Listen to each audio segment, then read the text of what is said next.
presidenciales, elecciones para Senado, para diputados, también el Congreso andino, ¿verdad? El Parlamento andino. Entonces, vamos a hacer una pausa por hoy, por esta semana, a la serie que estamos estudiando sobre desenmascarando al adversario, porque creo que este tema es necesario hoy compartirlo, los hermanos que nos oyen de igual manera, ¿verdad? Sobre la mayordomía del voto cristiano, ¿sí? Creo que es necesario como iglesia, como hijo de Dios, saber administrar esta parte que Dios nos ha confiado también. Vamos a leer y luego les voy a explicar, ¿ya?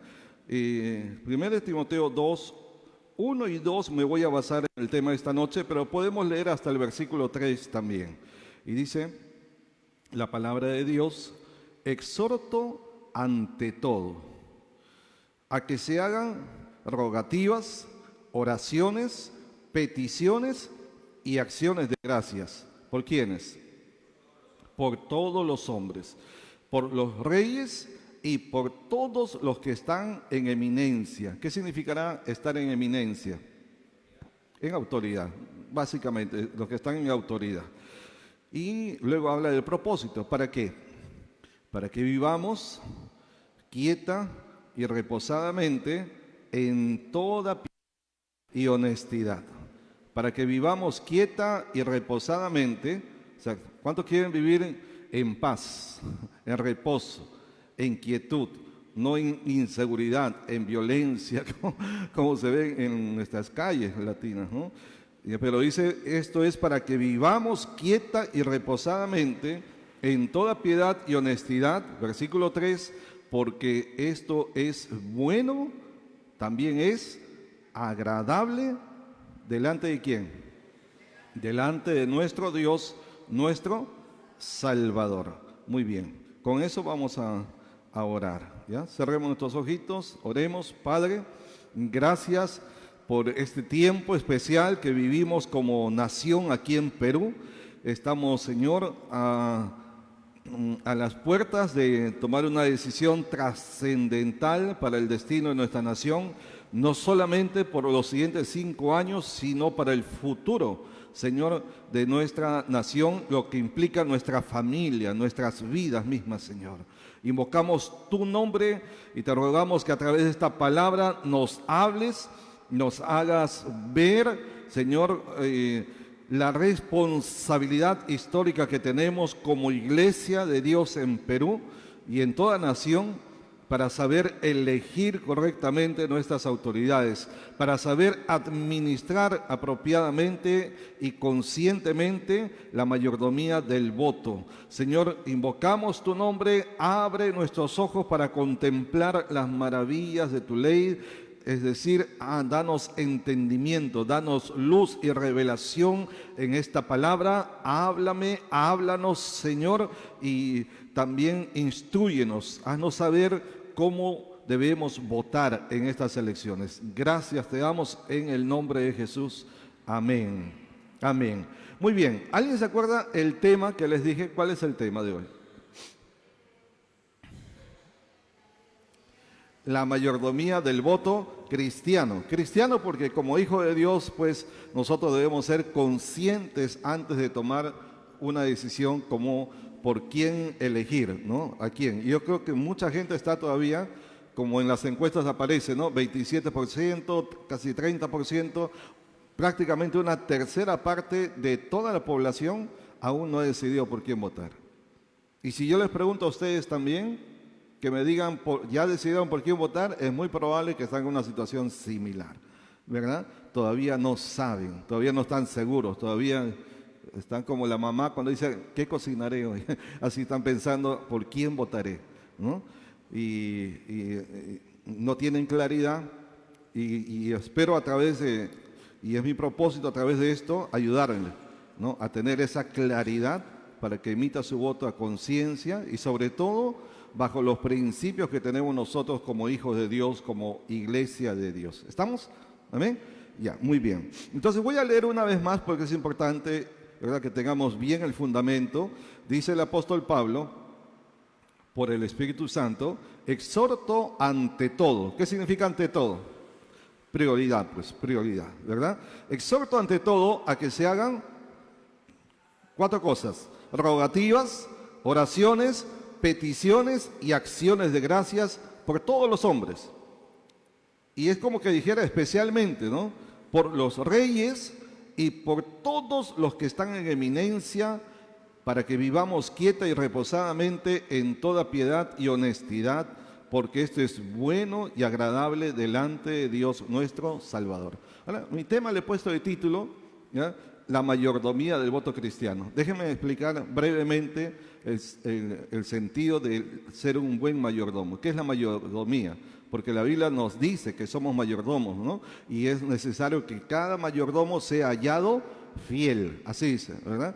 Básicamente, en palabras sencillas, un mayordomo es una persona que administra los bienes, los recursos de otra persona. El mayordomo no es el dueño, no es dueño. La idea de un administrador, ¿verdad? Un administrador de una empresa, de un negocio, de una actividad, ¿verdad? No es el dueño, pero representa al dueño y tiene la autoridad del dueño para tomar decisiones, ¿correcto? Para administrar, para proveer, mover, etcétera, ¿no? Entonces, otra vez, somos mayordomos, no somos los dueños. Dios nos ha dado a nosotros mayordomía sobre la creación, sobre los recursos, sobre los dones, talentos, ministerios, bienes que nos ha dado, ¿sí?, que nos ha confiado. La casa que usted tiene, el cuerpo que usted tiene, el negocio que usted tiene, o la profesión, el oficio, la actividad que usted tiene, es porque Dios le dio una habilidad, una capacidad, un talento, ¿sí? Le puso en sus manos bienes, dinero, riquezas, tiempo, dones, ¿me explico? ¿Sí? Pero no son suyos, son los que Dios le ha dado y debemos administrarlos sabiamente. Ahora, en cuanto a nuestra nación, como ciudadanos, también tenemos la responsabilidad de administrar correctamente el voto. El voto, por a quién vamos a elegir. Hermanos, y en el Perú, ¿usted sabe cuál es el porcentaje de la iglesia cristiana en el Perú?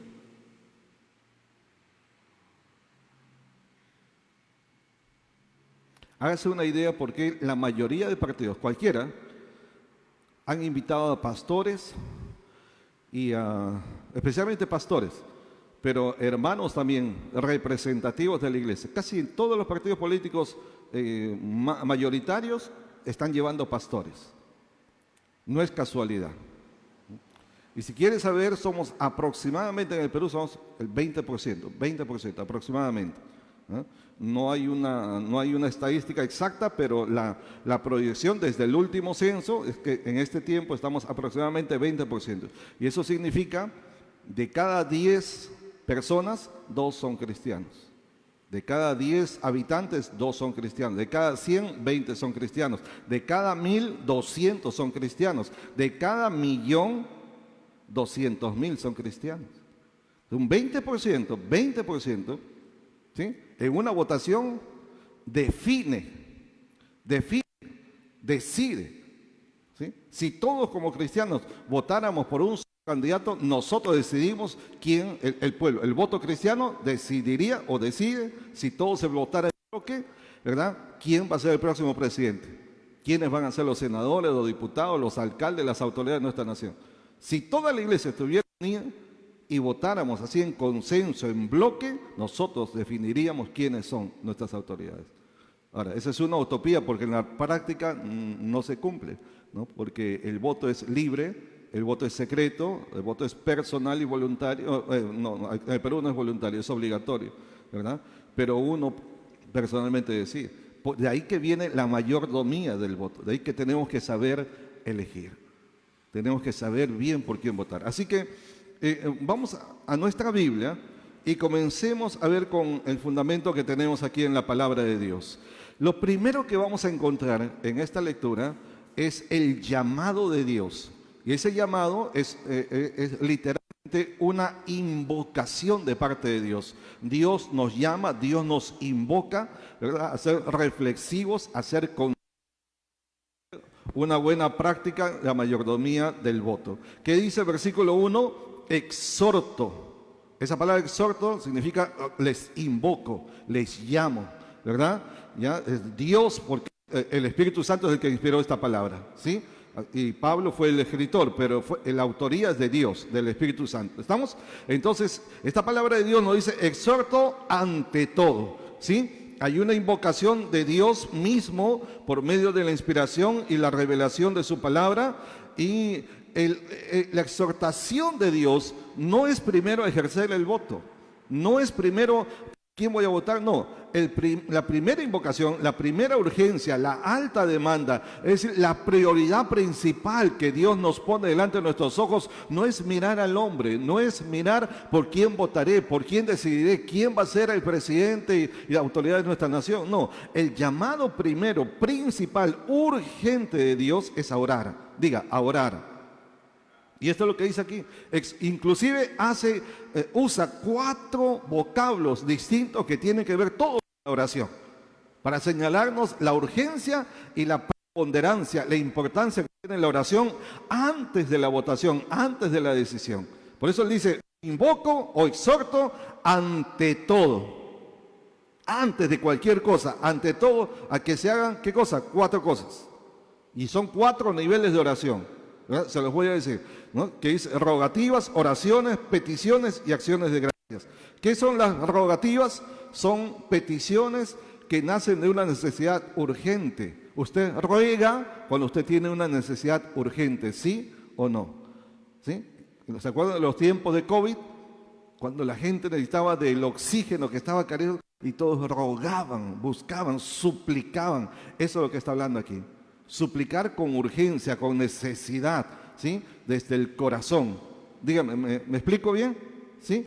Eso es cuando hablan rogativas. Luego dice oraciones. Y la palabra que se usa acá en el griego es una palabra que se refiere de manera general cuando nos dirigimos a Dios en oración, pero con reverencia, ¿sí? No es que oramos nomás porque oramos, Padre nuestro que estás en los cielos, santificado. Y hay gente que hasta canta como si fuese cualquier cosa, ¿no? Ustedes ven hasta en algún evento público y ponen a cantar el Padre Nuestro, pero lo cantan como que fuera una canción nada más, pero no hay una reverencia, no hay un acercamiento, no hay un acercarse piadosamente, reverentemente a Dios, ¿ok? Esta palabra que dice aquí, oraciones, se refiere a acercarse a Dios con un corazón piadoso, reverente, temeroso de Dios, ¿sí? Número 3. Luego dice peticiones. Y esta palabra, peticiones, tiene que ver con ponerse en el lugar de otros. Es decir, interceder por otros. Por eso dice que oremos por los que están en eminencia. ¿Ok? Entonces habla aquí de intercesión personal. Es ponerse en el lugar intermedio entre Dios y los hombres. Y luego finaliza diciendo, después de rogativas, oraciones, peticiones, ¿con qué termina? Acciones. ¿Y qué es una acción de gracias? El nombre lo dice, es agradecer. Agradecer. O sea, suplicamos, rogamos, nos acercamos con reverencia, temerosos de Dios, ¿verdad? Intercedemos delante del trono de Dios y finalmente le agradecemos. Nos habla de que cuando nos acercamos a Dios, nos acerquemos con fe, porque Hebreos dice claramente que si alguno se acerca a Dios, crea que le hay, ¿cierto? ¿Verdad? Porque sin fe es imposible agradar a Dios. La acción de gracias está íntimamente relacionada con la fe, porque, mire, uno agradece por lo que cree, por lo que ha recibido o por lo que cree que va a recibir, ¿cierto? ¿Sí? A usted le obsequian algo, le entregan algo, le dan un servicio, lo apoyan en algo y usted dice gracias porque usted recibió, ¿cierto? Y si nosotros vamos a agradecer antes de que venga la respuesta, es porque tenemos fe, porque creemos que lo que oramos, Dios oye y Dios responde. ¿Estamos? ¿Ya? Entonces está ligado. ¿Ve? Mire 4 niveles de oración: rogativas, oraciones, peticiones y termina con acciones de gracias. ¿Ok? Entonces, míreme, básicamente, cuando hablamos de la mayordomía del voto cristiano, aquí es donde comienza la mayordomía del voto cristiano. ¿Con qué comienza? Nuestra mayordomía del voto. ¿Con qué comienza? Con la oración. Dígalo, la oración. La oración. Por eso dice, ante todo. Antes que veas la lista por quién votaré, señor pastor, dígame por quién voto, quién es. Mire, tenemos 36, ¿no? 36 son los candidatos, 35 o 36. Candidatos, 36. Mire, semejante cédula. Nunca hemos tenido esto en la historia. Nunca. Y mire, 36. ¿Por qué tanta gente? ¿Por qué tanta gente? Como una antigua canción que decía, cama para tanta gente, ¿no? Y muchos de ellos saben que no van a ingresar. Y sin embargo postulan. ¿Por qué? Y algunos de ellos que han intentado y no lo han logrado, y yo tengo la convicción, ya no el pensamiento, la convicción que varios postulan, aunque saben que podrían entrar, no quieren entrar. Porque les conviene más no entrar, pero sí tener presencia política, especialmente en el Congreso. Porque con eso negocian, con eso manipulan, con eso mueven intereses, dinero, voluntades, un montón de cosas. Les conviene más no gobernar, pero tener presencia de candidatos, ¿cómo se llama? Diputados y ahora más senadores en el Congreso. Porque son votos, pues. Son cantidades, tienes 20, 25, 30, 40 y con eso negocian. Y hay personas acá que pudieron haber entrado y ni siquiera lucharon para entrar porque no quieren entrar. Literalmente no quieren. Les conviene más estar ahí, ¿no? Un montón de gente. ¿Por quién votaré? Todo comienza no mirando, dice, busque su perfil, busque su expediente. Sí, todo eso es necesario, pero la Biblia dice, ante todo, antes que mirar los nombres, antes que mirar el diario político, antes que mirar su expediente, antes de todo, para nosotros los cristianos, nuestra mayordomía comienza con la oración. Dígalo fuerte, la oración. La oración, ahí comienza. Por eso la Biblia dice, ante todo, ¿no? Así que de nada vale, hermanos, orar si usted ya, digamos, si fuera el caso, ¿no? Que usted ya tiene decidido por quién va a votar y no preguntó a Dios. Y no consultó a Dios, y no conoce de alguna forma los principios que nos muestran la voluntad de Dios acerca de por quién debemos votar. Y lo digo de manera general porque hay muchos pastores que nos oyen, hermanos en Cristo que nos están escuchando. Hay gente que sí ya tiene pensado, ya tiene decidido inclusive por quién votar, y tiene decidido votar por gente, ¿verdad? Políticos que tienen en su ideario, en su doctrina, en su partido político, tienen principios antibíblicos, anticristianos, antivida, antifamilia, o sea, en contra de los valores en los cuales nosotros creemos. Y van a votar por ellos. ¿Y de qué vale que oren si ya tienen decidido? ¿Me explico? ¿De qué vale? Y como una persona me preguntó hoy, el pastor, estaba como quien dice de casualidad, yo estaba en ese lugar, estaba hablando con otro pastor y ahí estaban dos personas más en el mismo lugar, y entonces ellos estaban conversando de que ya habían decidido volver a su país, alguien que vive acá en nuestro país que es extranjera, y entonces había decidido volver a su país y ya había tomado la decisión, y en esa conversación estaban, y uno está ahí en el mismo espacio, entonces uno no puede evitar escucharlo, porque están hablando en voz alta, ¿no? Y entonces resulta que eran cristianos también. El pastor que estaba ahí conmigo conversando, entonces dice, miren, es que precisamente justo está aquí un pastor, ¿verdad? Que tiene experiencia, él ha vivido en varios países, y me comienza a presentar y me dice, él les puede dar un consejo, ¿no? Y yo le digo, no, en realidad yo no soy la persona indicada para darles consejo, porque ustedes son parte de una congregación y su pastor es quien debe darle consejo, porque su pastor es quien les conoce, ¿verdad? Yo no les conozco a ustedes. Les puedo dar algunas ideas, sí, algunos principios de la palabra, le dije, ¿no?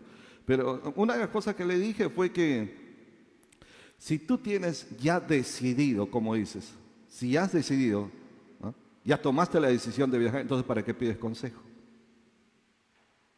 Si ya tienes una decisión, ya decidí, me voy a volver, ya.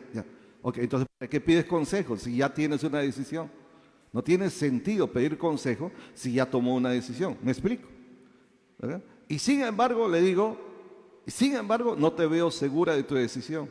Porque tú dices, ya tomé una decisión, pero según ella misma estaba contando, le compartió a su tío, hermano de su papá, a su tío le va muy bien acá, es gerente en un lugar, tiene buen sueldo, le está yendo muy bien, es un profesional, y entonces su tío le dijo, bueno, ya está bien, entonces dice que le contó y le dijo, ya, ok, te compro el pasaje de una vez hoy o mañana. Y, no, tío, espérate todavía, es que tengo que pensarlo, así tampoco.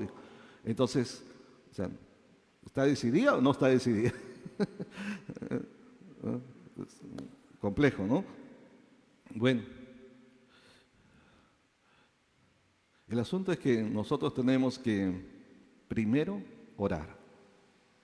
Antes de buscar, antes de pensar, antes de decidir por quién vamos a votar. Ese es el llamado. Exhorto ante todo. ¿Sí? Ante todo. Rogativas, oraciones, peticiones, acciones de gracia. Pues bien, ahora veamos, si primero es la oración, ¿cuál debe ser el enfoque de nuestra oración? En ese sentido, ¿no? De las elecciones, de las votaciones. ¿Cuál es el enfoque? Versículo 2 nos dice cuál debe ser el enfoque de nuestra oración. Dice que oremos por ¿quiénes? Por todos los hombres, también por los reyes. ¿Quiénes son los reyes o quiénes eran en ese tiempo? La máxima autoridad, los gobernantes, pues, ¿no? ¿Ya? Y también por todos los que están en eminencia, que básicamente están en una posición de autoridad. La palabra igual significa autoridad también, ¿ok? Ya. Entonces, ya escribí esto. Nuestra mayordomía del voto continúa con enfocarnos en orar por los que están en posiciones de autoridad y por supuesto, ¿verdad?, por aquellos que van a ocupar esas posiciones de autoridad. Porque si la Biblia nos exhorta que oremos por los que están en autoridad, entonces tenemos que orar por aquellos que van a estar en esa posición de autoridad. ¿Cierto? Dígame, ¿amén o no? Correcto, ¿verdad? Entonces, ahora, cuando vamos a orar por los que están y los que van a estar, como en este caso, ahora van a estar en posiciones de autoridad, no es para condicionar a Dios, yo quiero que este candidato salga. Cualquiera que sea, cualquiera. No podemos nosotros con nuestra oración querer mover, ¿verdad?, la voluntad de Dios. Porque Dios en todos sus caminos y su voluntad es perfecta. Aunque nosotros tengamos simpatías, nosotros tengamos afinidad, digamos, con un candidato o un partido político y cada ciudadano, cristiano o no, es libre de tenerlo. Sin embargo, el hecho de ser hijos de Dios hace que nosotros como cristianos, como hijos de Dios, sometemos, voy a usar esta palabra, rendimos nuestra voluntad a la voluntad de Dios. Porque yo puedo tener un deseo que este candidato o esta candidata sea la persona que vaya a gobernar nuestro país. Bien, pues está bien, bueno, es mi deseo personal, mi pensamiento personal, ¿verdad? Es mi postura personal, no hay problema con eso. Pero como soy hijo de Dios, ¿verdad?, y como cristiano tengo un Señor sobre mi vida, ¿correcto?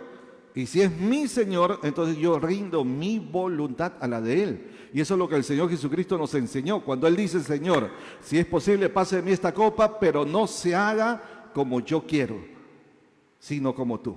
O sea, no se haga mi voluntad, sí, no, tu voluntad. También es la oración que Él nos enseñó el Padre Nuestro, ¿correcto? ¿Sí o no? ¿Sí? Padre Nuestro que estás en el cielo, prosigue un poquito más adelante que dice, hágase tu voluntad como en el cielo, así en la tierra. ¿Quiénes estamos en la tierra? Todos los hombres, pues nosotros, incluido la iglesia.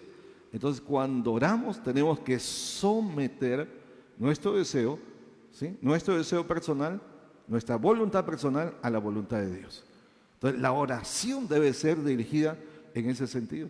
No decir, quiero que este señor o esta señora gobierne, sea el que salga. No, no, no, Señor, que tu voluntad sea establecida, tu voluntad sea hecha. Porque Dios ya tiene determinado a quién desea poner, ¿o no? ¿Será que Dios tiene o no tiene? ¿A quién?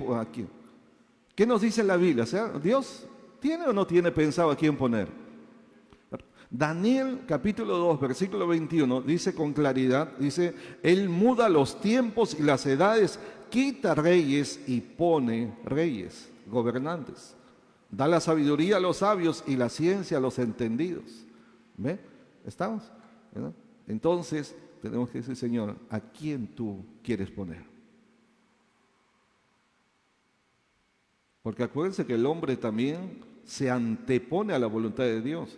Acuérdense, el mismísimo pueblo de Israel, cuando Dios era el rey, el único rey de su pueblo, los israelitas que dijeron, ya no, queremos tener un rey como las otras naciones. Ya no queremos, ya, que Dios nos gobierne a través de los jueces. No. Queremos tener un rey igual que las otras naciones. Imagínate, insólito, porque Israel era la única nación que no tenía lo que otras naciones, que no era como las otras naciones. Todas las otras naciones tenían reyes humanos, hombres. Israel era el único cuyo rey era Dios, el Dios verdadero. Y ellos quisieron hacerse iguales a las otras naciones, a los otros hombres, a la gente del mundo, como diríamos nosotros. Por eso no vivimos y no nos movemos y no actuamos por los principios del mundo. ¿Estamos? El mundo no tiene que convencernos a nosotros. El mundo no tiene que decirnos a nosotros cómo vivir, cómo votar, qué hacer. O sea, cuidado, ¿no? Que están mirando ahí a ver qué te dicen, ¿no? Y un montón de gente opinando, de todo tipo, de todo calibre, de todas formas, ¿no? Y otros hasta con lisuras y cosas feas, ¿no? Entonces, no. Si usted está buscando por quién votar, no vaya a mirar ahí a ver el TikTok, esos reels en YouTube y un montón de cosas que salen en Facebook, ¿no? Ahí no le va a decir. Vaya al altar de Dios y diga, Señor, ¿por quién debo votar? Pero ahorita yo le voy a decir algunos principios también para saber, ¿ya? Entonces, la mayordomía del voto cristiano es saber alinear nuestro deseo, nuestra voluntad, nuestra preferencia, ¿sí? Confrontándolo con la voluntad de Dios. Por quien yo pienso está de acuerdo a la voluntad de Dios, la persona, ¿sí? Hombre o mujer, ¿sí? Por quien más o menos me inclino, ¿verdad? Me simpatiza, ¿sí? Su ideario representa los principios de la palabra de Dios, van de acuerdo a lo que creemos nosotros como cristianos, como hijos de Dios, como iglesia de Dios, ¿sí? ¿Hola? Porque si no lo es, no debemos dar nuestro voto a ellos. Y les voy a decir algunas cosas más claras, ¿ya? Por ejemplo, ya escrito, pueden pasarlo, ¿no? Por ejemplo, partidos y candidatos, que acá tenemos un montón, 36. Aquí hay un montón de candidatos, no pocos, que son anti-vida, que son a favor del aborto, a favor de la unión civil entre homosexuales, que están a favor de la eutanasia. ¿Qué es la eutanasia? El quitarle la vida a una persona, ¿no? ¿Sí? Ya. Están también a favor de, ¿cómo se llama eso? Eso de quitar la vida también, ¿cómo se llama? Otro. Cuando los matan ya porque son la pena de muerte, también hay acá, ¿no? También aquí hay gente que está a favor del matrimonio homosexual.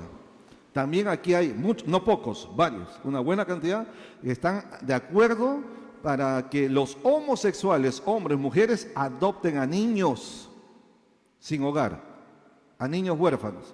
¿Usted se imagina un niño huérfano siendo criado por homosexuales? Y aquí hay gente que está promoviendo eso.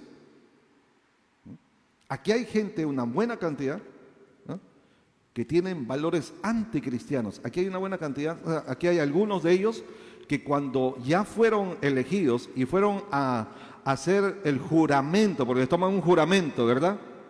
Ellos pidieron expresamente, quítenme esa Biblia, sáquenme esas cosas de ahí. Yo no voy a hacer mi juramento con esa, así, con desprecio. Mandaron que saquen la Biblia para hacer su juramento de gobierno. Y hay cristianos que no saben, o si saben, peor, ¿no? Y quieren votar por ellos. ¿Me explico? ¿Está claro eso o no? ¿Ya? ¿Sí? Entonces también los que promueven la corrupción, la mayoría, y no sé si todos, no sé, pero la gran mayoría, la corrupción. El clientelismo político. ¿Qué es el clientelismo político? Viene de cliente, ¿no? ¿Han escuchado un concepto, muchos lo saben, de fidelización? Se usa mucho en marketing, fidelización. Es decir, una persona que consume en un negocio, en un local, ¿verdad? Entonces le toman sus datos, siempre le piden el teléfono y uno no se da cuenta, ¿no? ¿Verdad? O algo, de alguna forma, y entonces después comienzan a enviarte mensajes, te pueden llamar, te pueden invitar, etcétera, etcétera. Buscan la manera de que fidelizar viene de ser fiel, de que seas un fiel cliente de ellos en un negocio. No está mal, eso es marketing y es para, mientras que sea sano, no hay problema. Pero fidelización o clientelismo político significa, ¿verdad?, que te mantienen dependiente de ellos. ¿De qué manera? Bonos, ayudas, entre comillas, ¿no? ¿Sí? Te dan un trabajito, etcétera. Y entonces ese es clientelismo político. Ustedes saben, todo el mundo conoce acá el Hospital María Auxiliadora. Díganme, levanten la mano, ¿conocen el Hospital María Auxiliadora? Todos conocen aquí. Una cosa que no sé si todos saben, pero cada vez que hay un cambio, y son los políticos los que establecen quién va a ser el director en cada hospital. Cuando entra un nuevo director del hospital, entra, pero no entra solo. Ese director es parte de un partido político, Puede ser el APRA, puede ser, llámese como se llame, acá tenemos un montón de partidos, ¿ok? Cualquiera. Y cuando entra, trae a toda su gente. Quiere decir que sacan los que están en los puestos y trae a su gente y los mete ahí. Y hay trabajo, hay negocio, ¿verdad? Y claro, por supuesto, por cada trabajador, ¿sí? Por ejemplo, a ver, se lo explico mejor de esta manera. Al frente del hospital, y en cada hospital pasa eso, usted ve, hay clínicas, hay laboratorios, ¿sí? Hay farmacias, ¿no? Y uno dice, pues es normal eso, sí, ok, pero espérese. Usted sabe, por ejemplo, la clínica que está al frente del hospital, el dueño de esa clínica, yo digo certificado porque yo lo sé de manera personal, directa, el dueño trabaja en el hospital. ¿Sabían eso? Y uno dice, pero ¿qué necesidad tiene el dueño de una clínica trabajar de doctor? Gana más en su clínica, no con el sueldo de un doctor en el hospital. Así, pero espérese. Es que él tiene un propósito. Como trabaja dentro del hospital y él tiene en su clínica, tiene todos los equipos para hacer análisis, diagnóstico, tomografías, todas esas cosas, ¿sí? Entonces, ¿cuál es su trabajo de él? No es servir, es descompone, desarregla, malogra los equipos. Y cuando alguien va con su seguro y dice, necesito que me hagan este examen, ¿no? Dice, no funciona, está malogrado, ¿no? ¿Y cuánto tiempo? 3 meses, 6 meses, eso demora, ¿no? Ah, pero no se preocupe, aquí al frente hay una clínica, ahí se lo hacen. Yo se lo recomiendo, es el dueño. Se lo estoy diciendo de primera mano.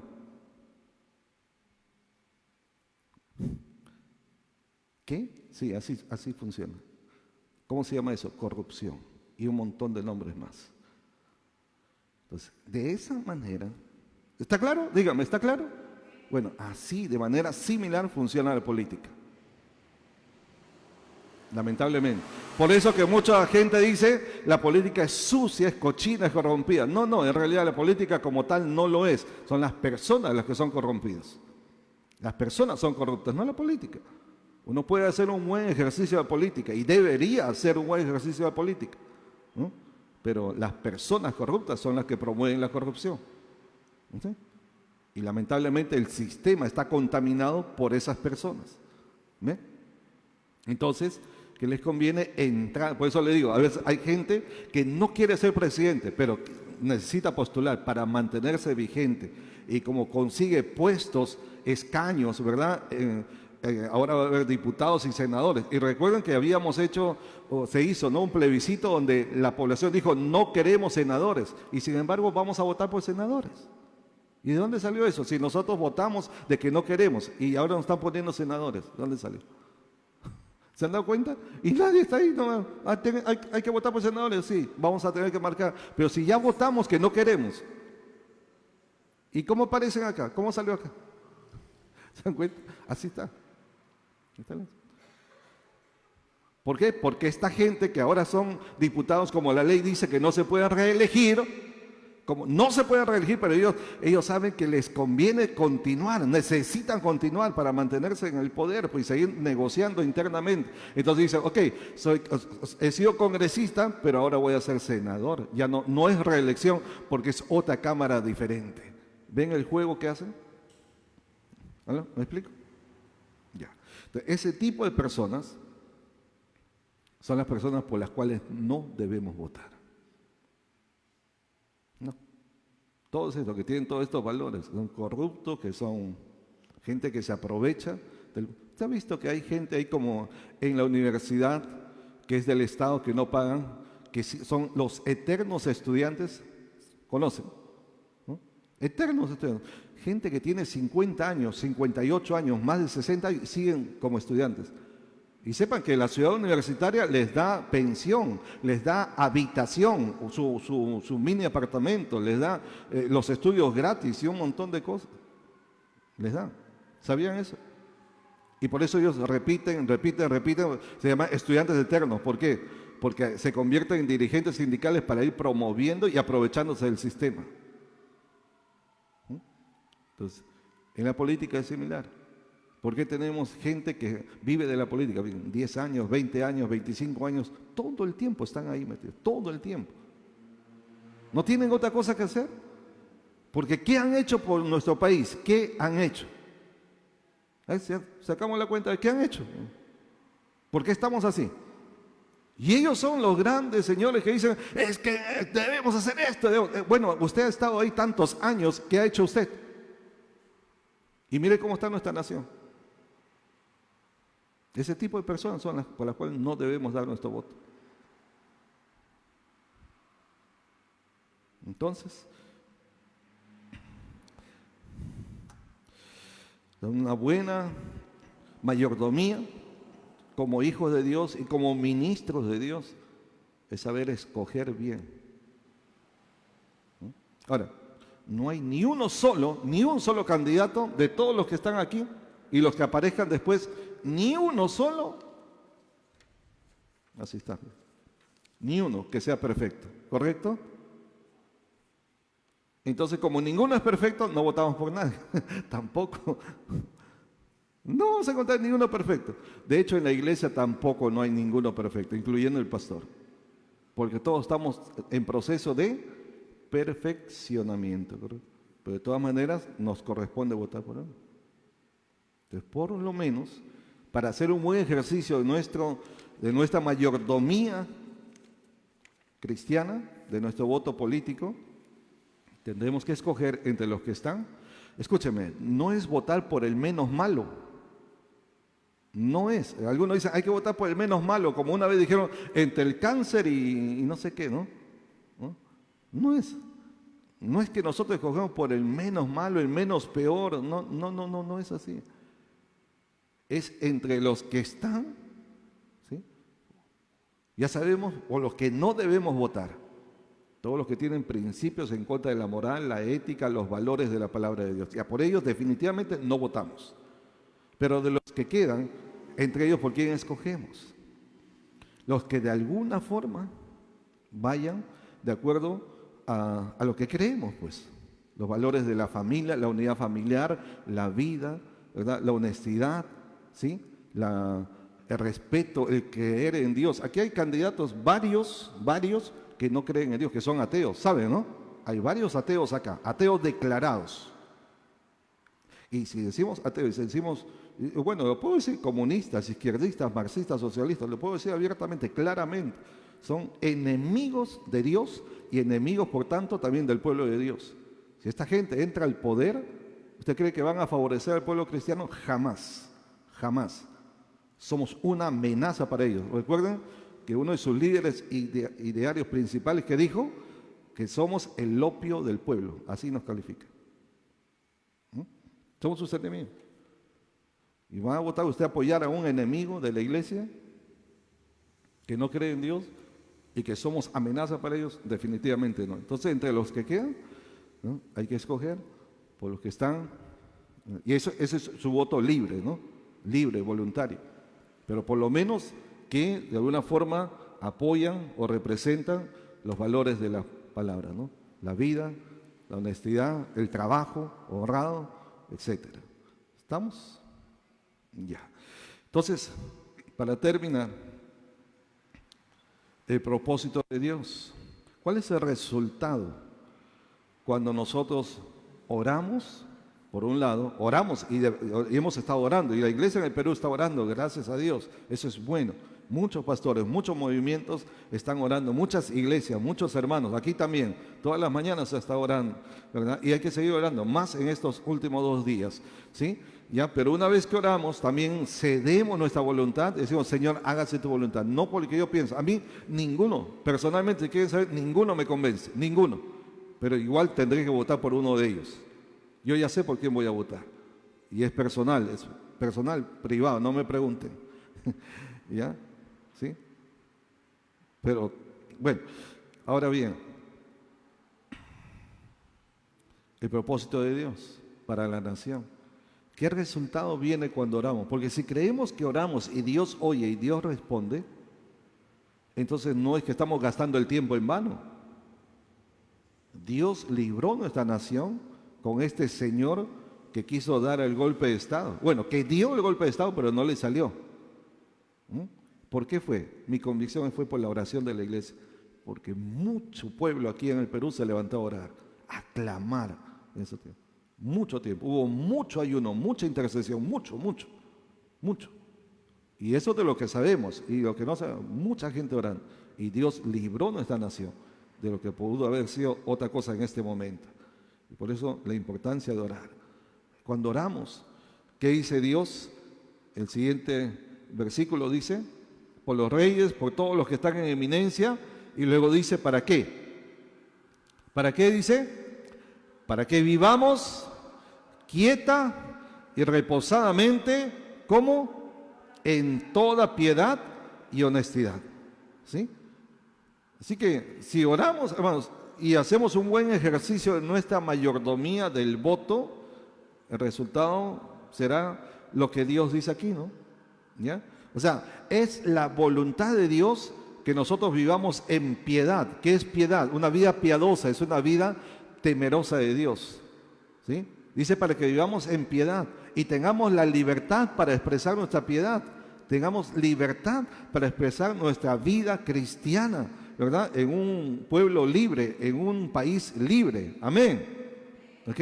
¿Ya? Y también en honestidad. ¿Qué significa en honestidad? Significa una vida recta. Una vida recta, ¿sí?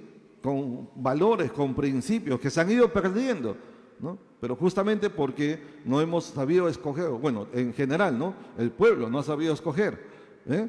Así que, hermanos, si hacemos un buen uso de nuestra mayordomía, no tendremos que vivir ansiosos, ¿no? Si escogemos bien a quien Dios quiere establecer, sin poner nuestra confianza en el hombre, sino en Dios, y que Dios use a la persona que establezca, el resultado es lo que Dios está diciendo. Él dice, ante todo exhorto que hagan rogativas, oraciones, peticiones, acciones de gracias. ¿Para qué? Para que vivan quietos y reposadamente. Ese es el deseo de Dios. Ese es el plan de Dios, que cada nación vivamos en quietud, en honestidad. Y cuando hay paz, cuando hay reposo, cuando hay honestidad, dígame, ¿hay progreso, sí o no? ¿Hay prosperidad, sí o no? Hay prosperidad, ¿no? O sea, hermano, nuestro país aún, a pesar de todo lo que han saqueado desde tiempos antiguos y actuales, aún somos un país con mucha riqueza, con muchísima riqueza. Y por eso tanta hambre de querer ocupar el poder. Porque aquí se mueve muchísimo dinero, muchísimo dinero. El problema es que ese dinero no llega a las clases sociales, ¿no? A todos, no llega. Hay un grupo muy reducido que está administrando corruptamente, ¿verdad? Y beneficiándose de la gran riqueza de nuestro país. Todos los años se mueven miles de millones de soles, miles de millones. Es enorme el movimiento económico, pero ese dinero se está quedando en manos de pocos, de grupos de poder económico y político y social, por supuesto, ¿verdad? Y no llega a la población en general, ¿sí? Y cuando la Biblia dice para que vivamos quieta y reposadamente, significa también que toda la población participemos de esa riqueza, de esa bendición que Dios ha dado a cada nación, ¿sí? Cada uno de nosotros sabemos trabajar. Cada uno de nosotros sabemos trabajar y trabajar bien. El peruano es conocido por ser muy trabajador, muy sacrificado, muy esforzado. Y realmente todos deberíamos estar en una excelente posición económica. ¿Por qué no? Porque se elige mal, se decide mal, o a veces se es indiferente y se deja, bueno, el destino, ya que sea lo que Dios quiera. No es lo que Dios quiere. El hombre toma la acción. Dios sí quiere, Dios tiene una voluntad, pero el hombre elige. Por eso nos ha dado libre albedrío. ¿Amén? ¿Estamos? Así que el llamado de Dios no es solo para oír, sino especialmente para que tomemos una decisión personal. Ya les dije lo que tenía que decirle, usted toma su decisión, usted toma su decisión. Y los que son pastores debemos orientar bien a la congregación, por quiénes no votar y cuáles son los principios para elegir correctamente, ¿sí? Miren, termino con estos dos pensamientos, ponle ahí, Luquita, dos pensamientos, miren lo que dice ahí. La iglesia no tiene poder político, pero sí tenemos autoridad espiritual. No tenemos poder político y no lo necesitamos. Por eso el Señor Jesús no vino a establecerse con un poder político, no, pero sí tenemos autoridad espiritual. Y por eso esa autoridad espiritual viene por medio de la oración. Y si clamamos como pueblo, como ministros, como hijos de Dios, clamamos y clamamos y clamamos, la mano de Dios se moverá, porque la oración eficaz del justo puede y puede mucho. Sí, y lo hemos visto una y otra vez. Así que, hermanos, es tiempo ahora de continuar clamando hasta el día y luego orar. Luego de orar, ir a votar. No se quede en casa. No se quede en casa. Cada voto es importante. Cada voto es necesario. Cada voto cuenta. Así le cueste, vaya y vote con conciencia. ¿Sí? No solamente por cumplir su deber ciudadano, sino su deber cristiano. Sí. Porque si nosotros como cristianos no nos preocupamos, los que no lo son y tienen otros propósitos malignos,